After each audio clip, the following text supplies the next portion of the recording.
Hello, this is Tony Heller from RealClimateScience.com, setting the record straight about how the press and social media kill people through censorship. George Washington said, "If the freedom of speech is taken away, then dumb and silent we may be led to slaughter."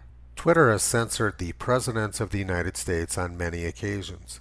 Countless thousands or hundreds of thousands of lives have been lost because Twitter and other social media won't allow people to talk about treatments which could have saved those lives.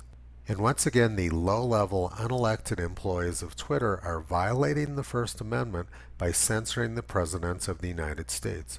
This is what Twitter censored from the President. Flu season is coming up. Many people every year, sometimes over 100,000, and despite the vaccine, die from the flu.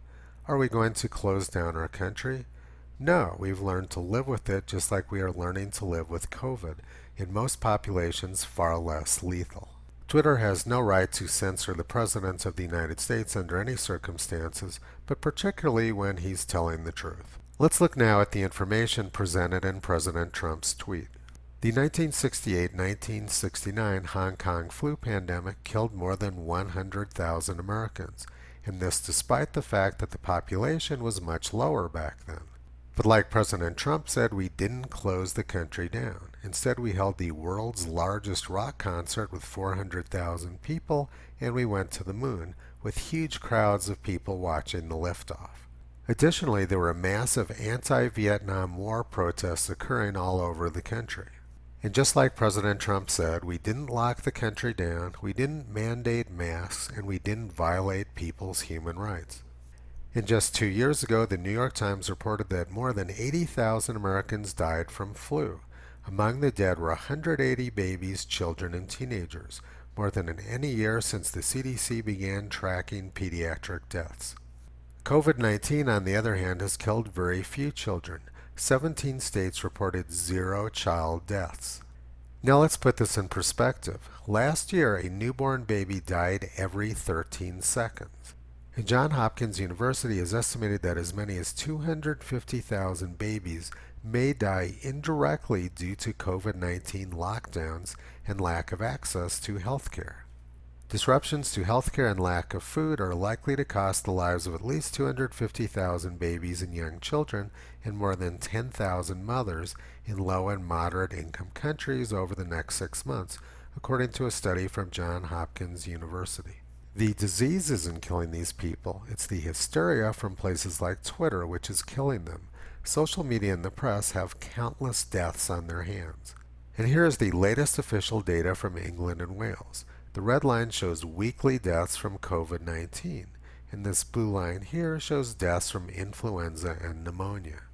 So you can see that except for a short period of time from mid-March through the end of May, influenza and pneumonia deaths have been higher than COVID-19 deaths. And this data from the Minnesota state government shows the infection fatality rate versus age group. If you're under 60 years old, your chances of dying from COVID-19 are extremely small. Everything the president said in his censored tweet was true. And even if it wasn't true, Twitter has absolutely no right to censor him under any circumstances. The majority of Twitter news is completely fake news, and they certainly don't make any effort to censor themselves. President Trump is the only national voice which the vast majority of American counties have, because the Democrats control the press and they control social media. We're completely dependent on President Trump to get our message out. When Twitter violates the civil rights of the president, they're also violating the civil rights of tens or hundreds of millions of Americans. In 1860, Frederick Douglass said, "To suppress free speech is a double wrong.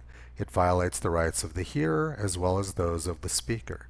It is just as criminal to rob a man of his right to speak and hear as it would be to rob him of his money." Twitter shut down the president today and many other times. YouTube shut me down last week. These social media platforms are committing a crime against me, they're committing a crime against America, and they're committing a crime against the American people. Fortunately, there are new emerging platforms which permit free speech. I'm moving my videos over to YouTube. The details are provided in the description of this video. In the meantime, you can visit Toto and Kyrie on the web at realclimatescience.com.